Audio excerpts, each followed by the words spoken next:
بسم اللہ والصلاۃ والسلام علی رسول اللہ اما بعد۔ یہ کسی نے پوچھا ہے کہ کیا جو جادو کے مریض ہوں کیا وہ ہمیشہ بیمار ہی رہتے ہیں، کبھی ٹھیک نہیں ہو سکتے؟ یعنی شاید کوئی لمبا عرصہ بیماری ان کی چلتی ہو، اس لیے ایسا سوال،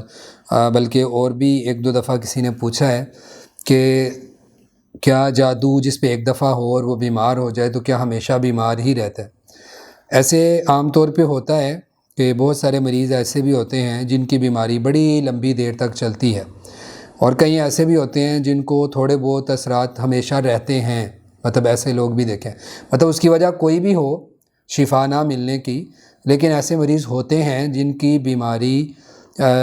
جادو کی وجہ سے متاثر ہوئے یا نظر کی وجہ سے متاثر ہوئے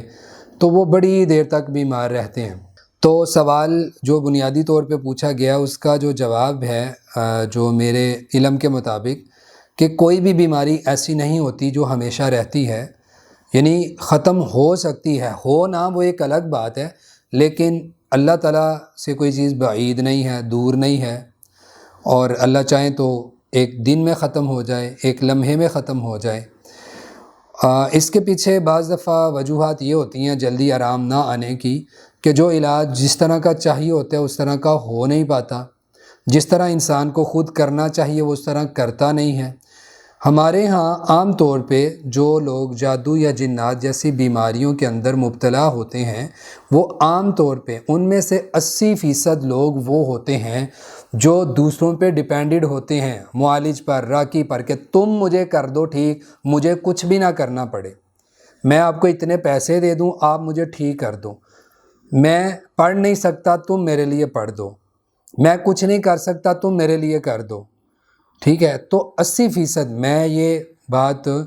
اپنے پاس آنے والے مریضوں کی ریشو بتا رہا ہوں، مطلب میرے پاس کیا، جس کے پاس جس مرضی راقی کے پاس چلے جائیں، پوچھ لیں ان سے جا کے، لوگوں کی تعداد ہے لمبی چوڑی